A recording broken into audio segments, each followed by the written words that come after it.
네, 금요 기도에 잘 오셨습니다. 우리 좌우로 인사하고 말씀 나누겠습니다.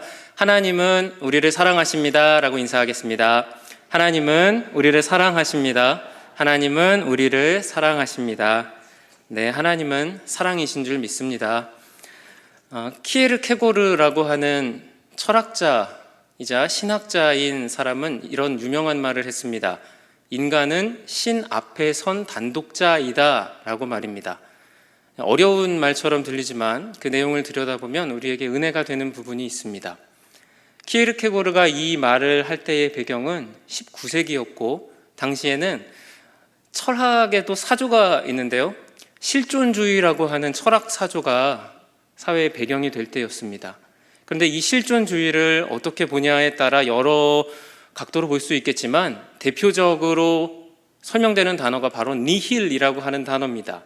이 니힐이라고 하는 단어를 우리말로 번역하면 허무 내지는 무 혹은 공허 이런 단어입니다.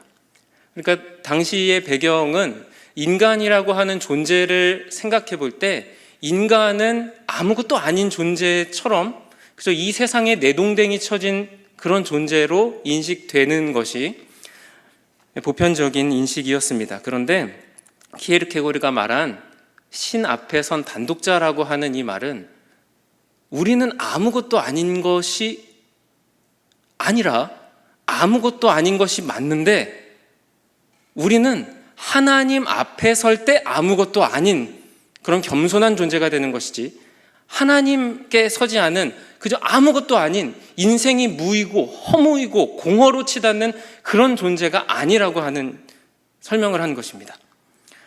정말로 그렇습니다. 우리는 모두 다 이 세상은 허무와 공허고 무로 돌아가는 것처럼 느껴지는 우리의 인생을 지배하려고 할 때가 있지만, 우리는 이 시대가 어떠한 거짓 메시지를 주더라도 하나님 앞에서 저희는 아무것도 아닙니다라는 겸손한 고백을 올려드리고 하나님은 우리를 하나님의 동역자로 삼으시는 이 은혜 가운데 충만해야 할 것입니다. 사랑하는 성도 여러분, 철학계의 메시지가 시대마다 다르듯 또 오늘날의 이 시대도 우리에게 주는 메시지가 다양합니다. 시대의 메시지에 삶이 무너지시는 것이 아니라 하나님의 말씀으로 언제나 충만하기를 주님의 이름으로 부탁드립니다. 아멘. 네, 오늘 말씀은 이제 엘리야에 관한 말씀을 보겠는데요. 엘리야는 야고보서에 이렇게 묘사가 됩니다. 함께 읽어보고 말씀 나누겠습니다. 시작. 엘리야는 우리와 성정이 같은 사람이로되. 아멘. 야고보 사도는 엘리야를 설명하는데 엘리야는 우리와 성정이 같은 사람이라고 묘사를 합니다.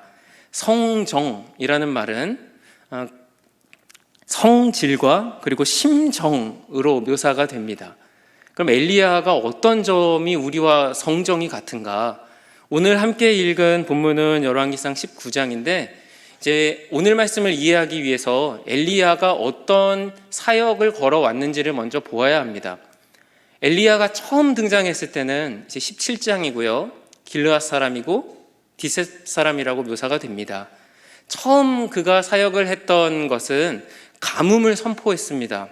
그리고 정말로 이 땅에 가뭄이 일어나죠. 그리고 나서 한 여인의 아들, 죽은 아들을 소생케 하기도 하고요. 그리고 우리가 가장 잘 알고 있는 사건인 450명의 바알 선지자들과 누가 진짜 하나님인지 대결을 해서 하늘에서 불이 내려오고 그 450명의 제사장들을 모두 진멸하는 사역을 했습니다. 그런데 그가 오늘 말씀에 있는 이 호렙산에 오기까지는 그의 이런 사역 분위기가 완전히 바뀝니다. 지금까지는 엘리야의 사역 분위기가 어때요? 아주 좋아요. 엘리야의 페이스처럼 보입니다. 그런데 엘리야가 이 말 한마디에 갑자기 마음이 무너집니다. 말씀을 보여주시면 아합 왕이 이 모든 일을 이세벨에게 말하고 이세벨이 엘리야에게 이렇게 말합니다. 내가 내일 너를 반드시 죽일 거야. 너를 못 죽인다면 내 신들이, 바알이겠죠? 아세라고요. 내 신들이 나를 어떻게 해도 좋아 라고 말을 합니다. 그리고 3절 말씀을 보여주시면 그가 이 형편을 보고 일어나 자기의 생명을 위해 도망했다라고 하였습니다. 이제 그리고 나서 19장 4절 말씀입니다. 우리 함께 읽어보겠습니다. 시작. 자기 자신은 광야로 들어가 하룻길쯤 가서 한 로뎀 나무 아래에 앉아서 자기가 죽기를 원하여 이르되 여호와여 넉넉하오니 지금 내 생명을 거두시옵소서. 나는 그가 광야로 들어갑니다. 그리고 한 로뎀 나무에 이르르죠. 물론 가기 전에 자기의 사화는 너는 여기 있으라라고 하고 하룻길에 광야로 들어갑니다. 그가 광야를 걸어가면서 무슨 생각을 했을까요? 오늘 지금 읽은 이 말씀을 보면 하나님 이제 제가 넉넉하오니 죽는 것이 낫겠습니다 라는 고백을 합니다. 엘리야는 지금까지 하나님의 엄청난 사역들을 했어요. 그런데 그 사역들에도 불구하고 아무것도 변한 것이 없었어요.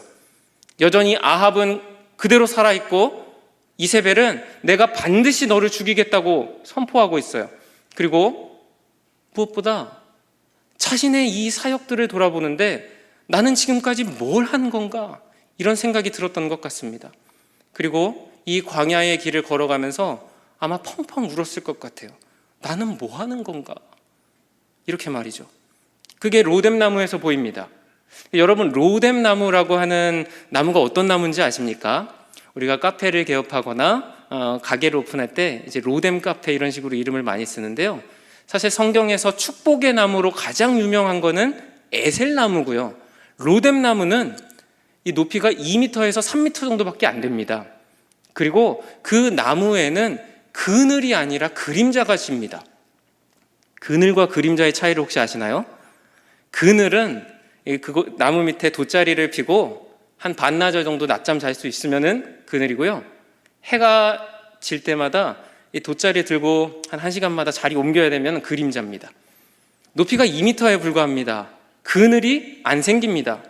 그리고 로뎀 나무는 무엇보다 열매가 없습니다. 물론 그 열매가 아무짝에도 쓸모가 없다는 의미예요.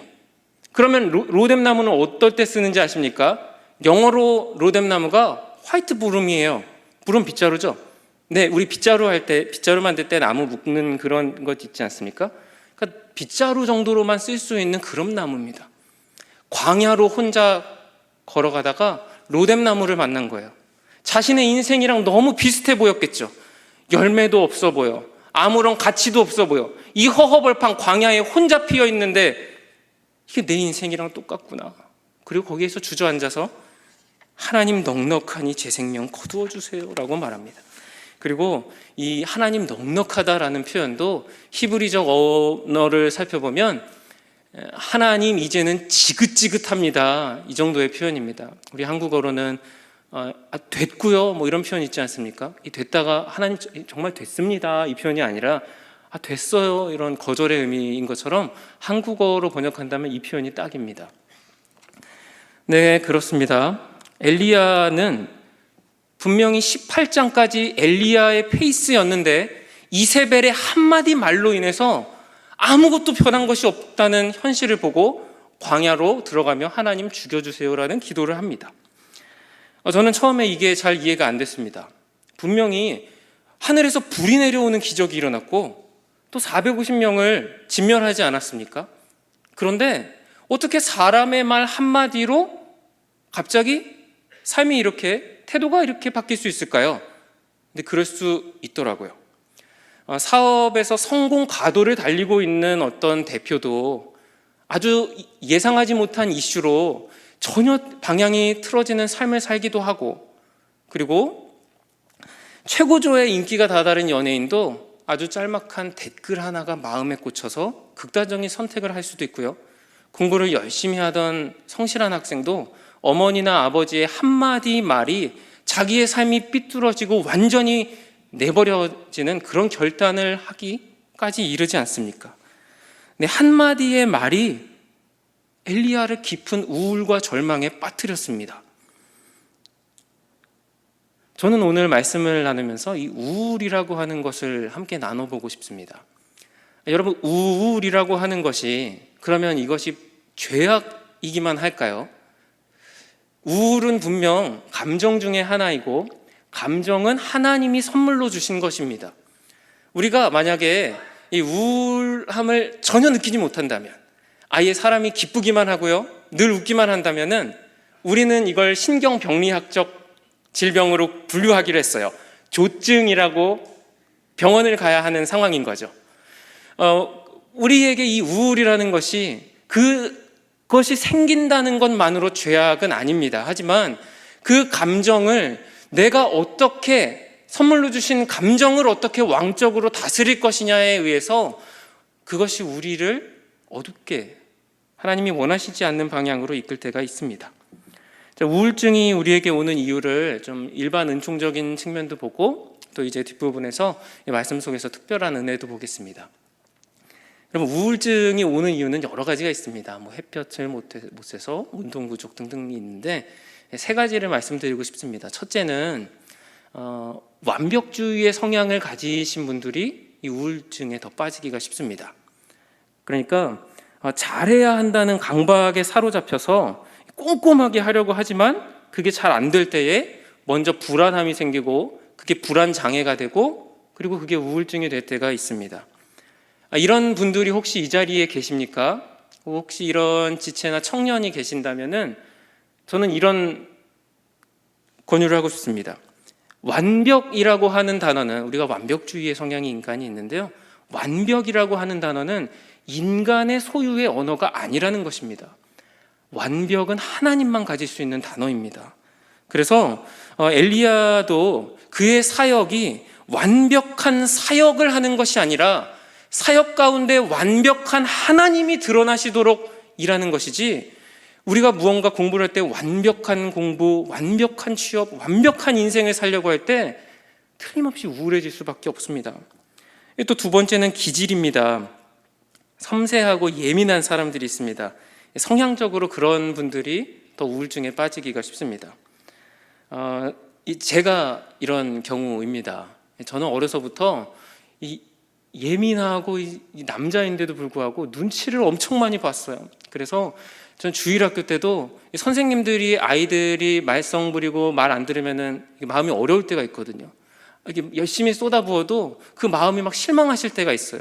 근데 제가 나이가 8살밖에 안 됐는데도 선생님의 이런 어둠이 보이는 거예요. 그래서 선생님 힘드시죠? 8살인데도 이렇게 애들이 좀 그러시죠? 그렇죠. 이래서 너 대체 몇 살이니? 이런 말을 듣고 자랐습니다. 그런데 이게 또 좋은 점도 있지만 너무 예민하다 보니까 저에게 다가오는 이 모든 감정들을 다 이게 받아들이다 보니까 제가 어두워지기 시작하더라고요.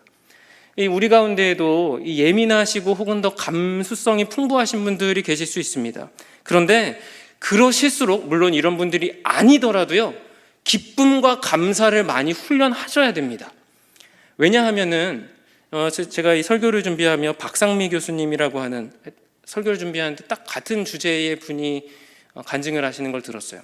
근데 이 교수님이 하시는 얘기가 뭐냐면, 한번 이 손으로, 왼손으로 이 귀 위쪽 부분 한번 만져보시겠어요? 네, 한번 이렇게 만져보시죠.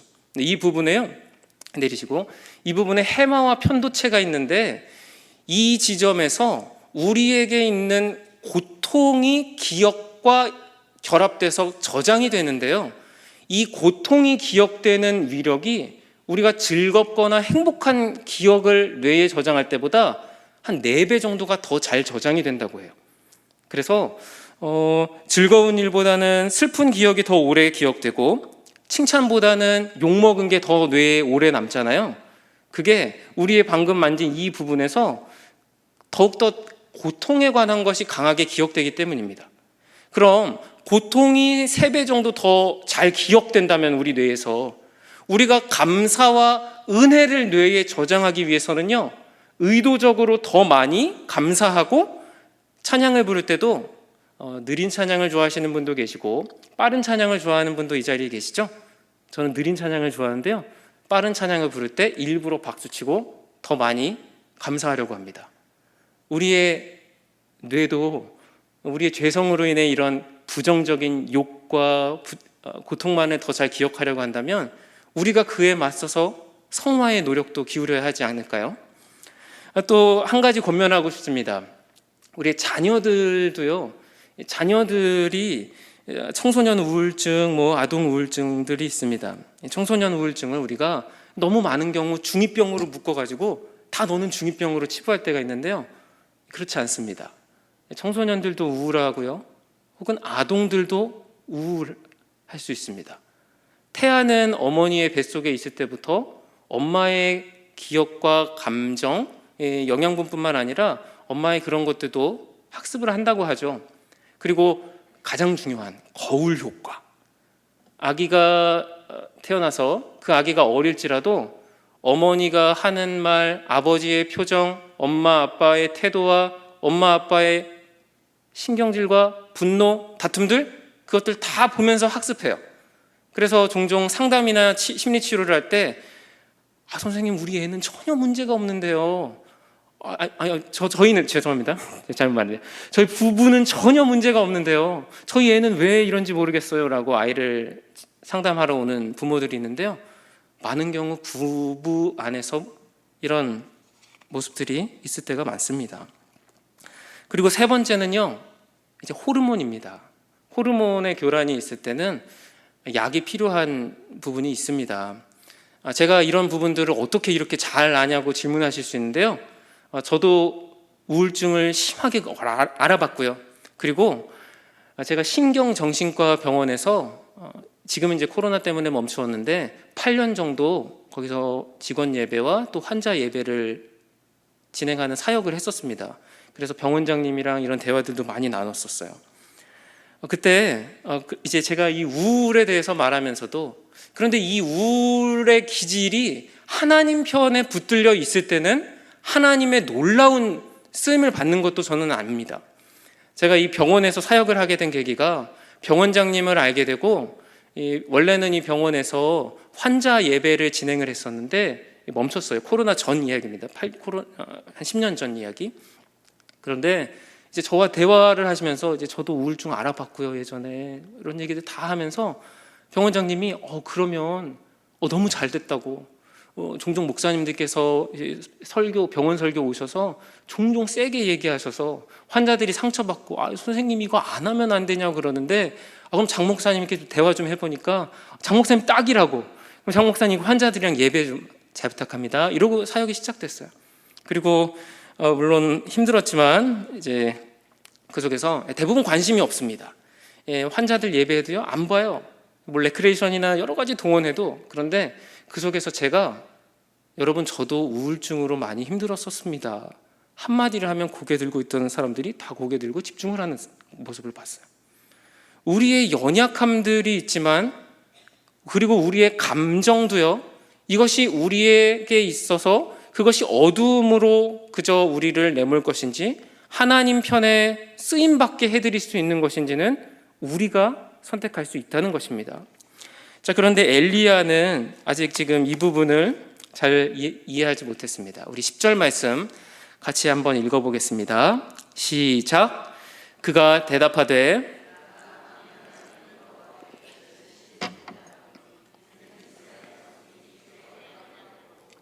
주의 제단을 헐며 칼로 주의 선지자들을 죽였음이오며 오직 나만 남았거늘 그들이 내 생명을 찾아 벼으려 하나이다. 엘리야가 하나님께 이렇게 말합니다. 하나님께서는 엘리야에게 하나님의 그 사랑을 보여주셨죠. 천사를 보내주셔서 먹을 걸 주시고, 엘리야는 정말 죽으려고 들어왔던 것 같습니다. 왜냐하면 사막 하룻길을 들어왔는데도 먹을 것을 안 가져왔던 것 같아요. 그래서 하나님께서 먹여주시죠. 그리고 또 천사를 보내 어루만져 주십니다. 40주 40야를 가서 하나님의 산 호렙이라는 곳에 도착을 합니다. 그곳에서 네가 왜 이렇게 있니? 라고 하나님이 질문하시고 엘리야가 10절처럼 말하죠. 하나님, 저는 하나님께 열심히 유별났죠.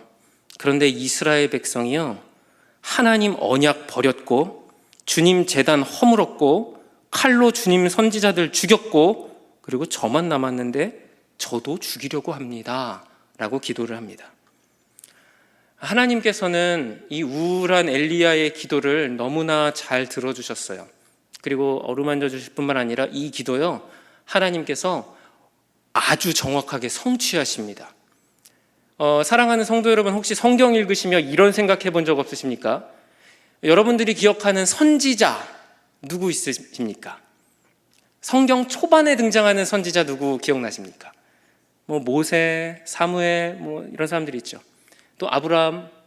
네, 아브라함도 선지자입니다. 종종 모르시는 분들이 있는데 말씀을 보여주시면 이 아비멜렉에게 아브라함이 아내를 누이라고 사기치고, 그럼에도 이제 하나님께서 아브라함에게 아비멜렉이 복수하지 말라고 하실 때 그는 선지자이기 때문에 네가 그리하지 말아라 라고 말리시죠.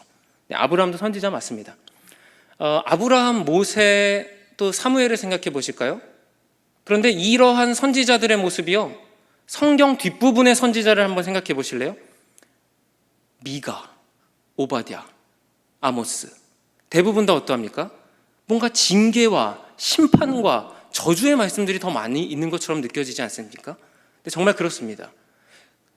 앞부분에 아브라함도 모세도요, 모두 다 하나님께 그 백성을 중재하고 중보하는 역할들을 많이 했습니다. 모세도 하나님께서 진노하시며 이 백성 내가 모두 다 폐기하고 모세 너로 다시 백성 시작하겠다라고 하실 때 하나님 그러시면 안 됩니다 라고 모세가 중보했죠. 사무엘도요, 사울왕 폐지하면서도 그가 돌아가서 성경에 이렇게 나옵니다. 하나님께서 네가 그를 위하여 언제까지 슬퍼하겠느냐, 다윗에게 기름을 부으라라고 그렇게 슬퍼하는 그런 선지자들이었어요.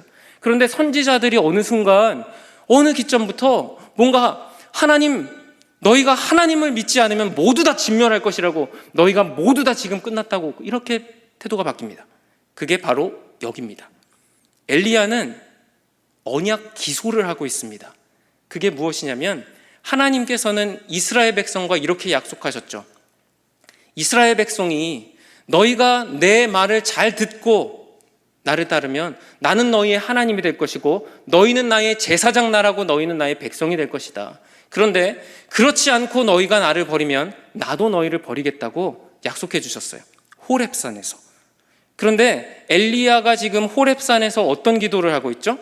율법을 받았던 그 정확한 산에서 하나님께서 이스라엘 백성들에게 너희가 나를 순종하면 내가 너희 하나님이 될 것인데 너희가 나 버리면 하나님도 버린다고 하셨죠.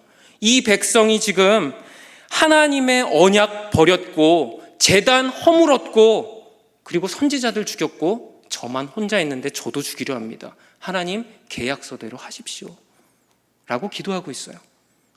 하나님 이 시점부터 엘리야 기도 정확히 들으시고 엘리야 이후 엘리사에게 이어지는 선지자의 계보가 그 이전의 선지자들과 완전히 바뀌게 됩니다. 우리가 하나님의 말씀을 믿는데 또 하나님의 말씀이 반드시 성취될 것인데 우리의 시대와 우리의 수준에서는 하나님의 말씀의 성취를 우리가 잘 이해하지 못할 때가 있습니다. 그리고 많습니다. 하나님께서는 엘리야에게 이제 이런 명령을 내리시죠. 우리가 함께 읽은 말씀인데요. 하사엘에게 기름 붓고 예후에게 기름 붓고 엘리사에게 기름을 부으라고 하십니다. 하나님은 엘리사의 기도를 정확하게 들으시고 그 언약 기소대로 심판을 하시는데 하사엘 외부의 사람이죠. 이방 사람, 이 아람 왕을 통해서 이제 이스라엘 공격할 것이고요. 그리고 아합 왕조가 아니라 이제 예후라는 왕을 세워서 아합 가문 진멸하고 새로운 왕조 세우실 거고 그리고 엘리사를 통해서 새로운 선지자의 계보 이어가실 겁니다. 그런데 엘리야는 그 아합 가문이 바알 신상들이 모두 깨지는 것이 자신의 때여야 한다고 기도를 했어요. 그리고 하나님 지금 왜 저를 통해 이렇게 일하시지 않느냐고, 지금 이 정도 했으면 하나님 바알 모두 다 무너져야 하는 거 아니냐고, 이세벨 모두 다 이 정도면 죽어야 되는 거 아니냐고 생각을 했습니다. 하지만 하나님은 더 완전한 계획을 가지고 계셨죠. 그것이 이제 엘리야에게 말씀하는 것입니다. 엘리야는 아마 이 지점에서 하나님 저는 제 사역은 아무것도 아니고 저는 모든 것을 잃었습니다 라고 하나님께 울부짖었을지 모르지만 하나님의 기도는, 하나님의 그 기도의 음성이 우리의 기도와 다르게 성취될 수 있으며 그분이 더 완전한 성취를 이룰 것이라는 것을 우리는 믿어야 합니다. 사랑하는 성도 여러분, 우리가 하는 기도는, 그리고 우리가 가지고 있는 이 신앙은 우리의 원대로 되지 않는다고 할지라도 공허하지 않습니다. 그런데 우리는 이따금 우리의 인생이 기도함에도 불구하고, 신앙을 가짐에도 불구하고 내 인생이, 내 삶이 너무 회의적으로 보일 때가 많습니다. 왜 그런지 아십니까? 왜냐하면 우리는 모든 사랑을 이 세상에서 조건적으로 배웠기 때문입니다. 하나님 이쯤 되면은, 하나님 이 정도 했으면 하나님 이렇게 이루어 주실 법 하잖아요. 하나님 지금 저희의 상황이 정말로 이 정도면 하나님 이렇게 응답하실 수 있잖아요 라고 저희가 그렇게 기도할 수 있습니다. 그런데 우리는 이 세상에서 대부분 조건적인 사랑만을 경험하며 살아왔습니다. 물론 부모님이 우리에게 일부분 무조건적인 사랑을 주기도 하시지만, 그럼에도 인간은 불완전할 수밖에 없고요. 우리는, 하나님은 우리에게 무조건적인 사랑을 주시는데 이 세상의 조건적인 사랑을 경험하며 자랐고 학창시절을 살았고 또 그러한 어른의 생활을 살고 있는 가운데 우리의 신앙 가운데에도 그 조건적인 어떠함을 자꾸 가져오는 경향이 있다는 것입니다.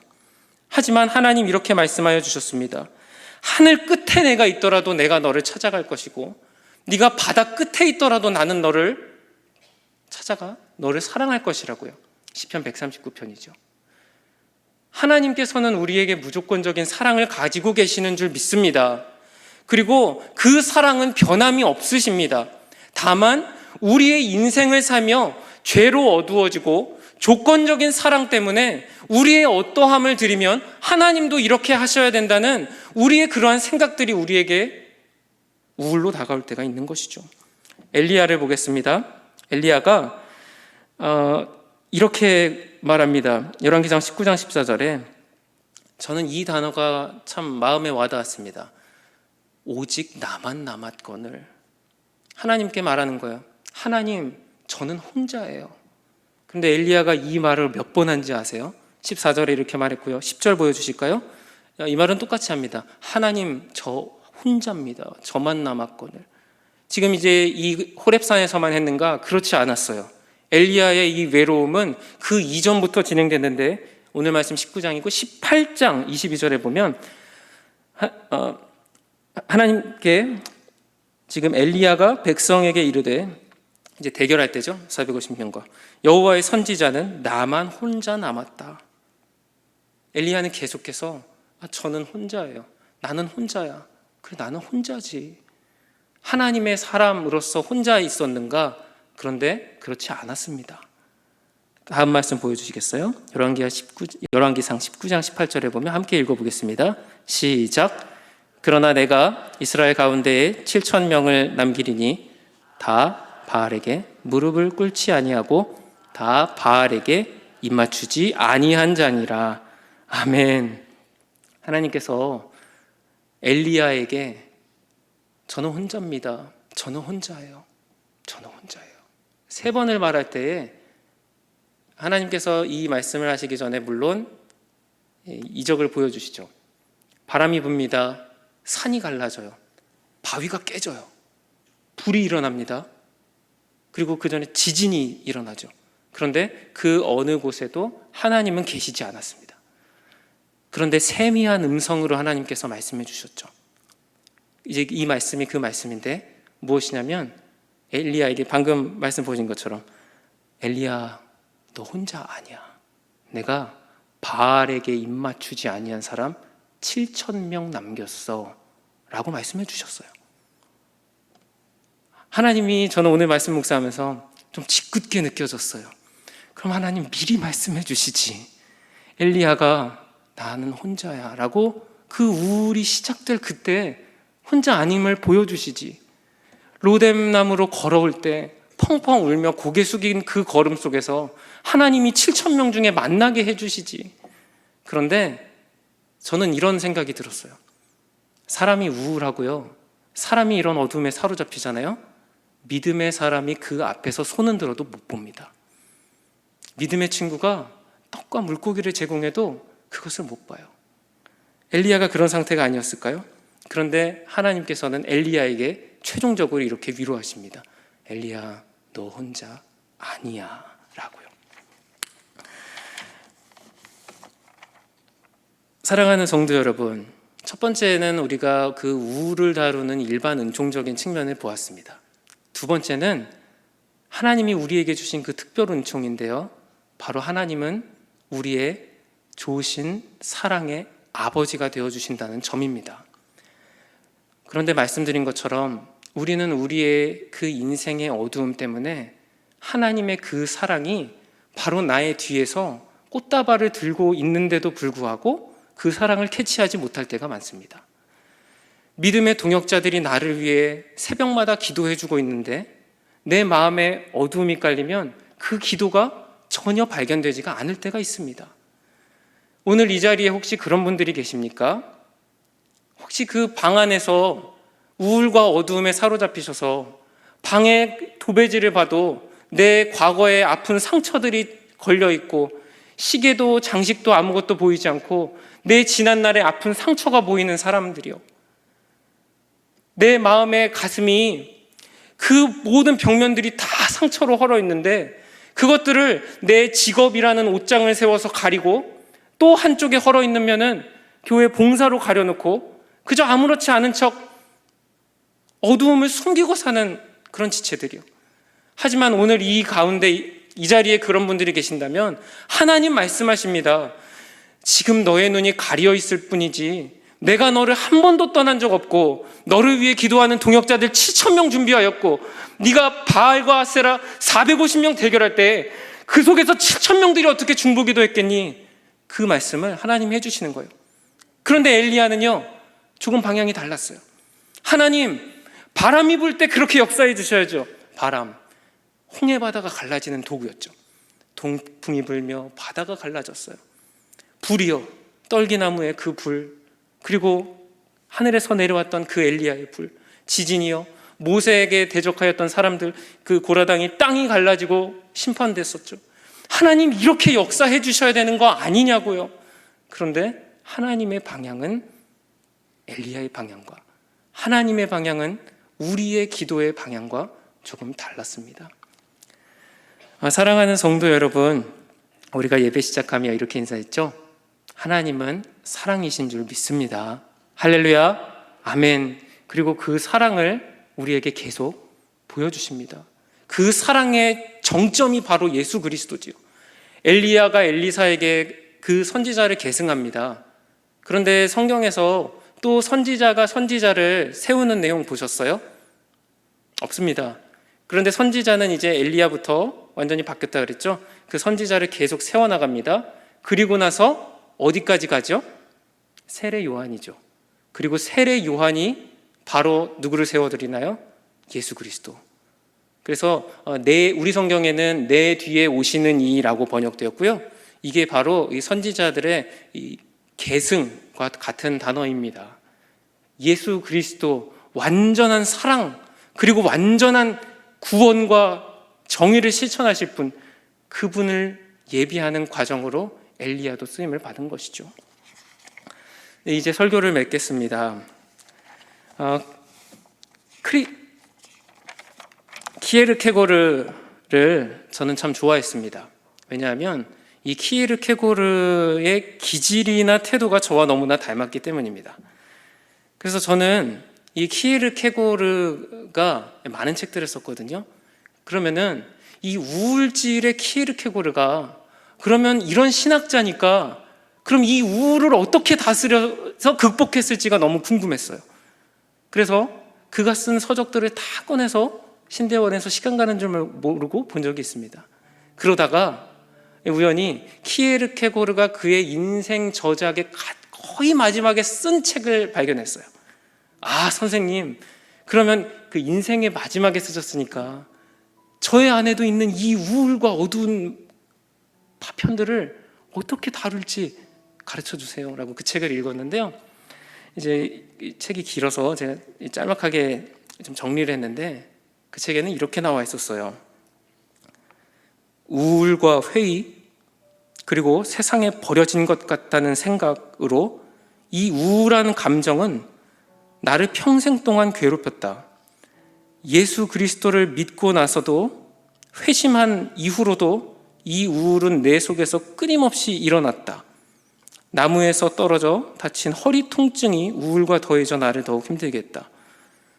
아무것도 아닌 것 같은 내 자아, 그런데 나는 이러한 내 기질이 하나님 앞에 설 때에 비로소 아무것도 아닌 내 존재가 하나님 앞에서 아무것도 아닌 새로운 존재로 해소되는 본다. 그분의 창조의 전능하심과 사랑의 전능하심이 아무것도 아닌 나를 하나님 앞에서 동역자로 삼아주시는 은혜와 마주하게 해주신다 라고요. 저는 이 책을 덮고 많이 울었습니다. 하나님, 제 기질이랑 제 우울을 어떻게 좀 해주세요. 제 속에서 가끔씩 일어나는, 근데 저 역시 그랬거든요. 예수님을 믿고 나서도 제 속에서 원인을 알 수 없는 그런 우울과 어두움들이 찾아올 때가 있었습니다. 그런데 하지만 하나님 편에 설 때에 그 존재의 가치와 의미를 확인할 수 있고, 우울과 허무감이 지배하는 내가 아니라 은혜가 자신을 다스리는 하나님의 생명력을 느끼는 삶으로 몸부림치며 살았던 키에르케고르의 삶과 같이 저 역시도요, 저의 안에 일어나는 어두움은 아마 제가 목사로 평생을 살아가는 동안 제 속에서 끊임없이 저에게 어떠한 사람의 말, 어떠한 상황으로 도전할 수 있지만, 저는 하나님 앞에서 아무것도 아닌 겸손한 존재로서 위로를 얻으며 살아내려고 합니다. 우리 사랑하는 성도 여러분들에게도 이러한 축복이 있기를 소망합니다. 우리 이 자리에는 이 세상의 아픈 일들로 가슴이 쓰라린 분들이 너무 많이 계실 거예요. 질병으로,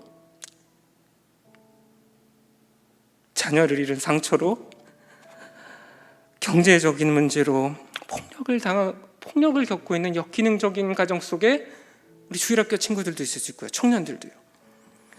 그런데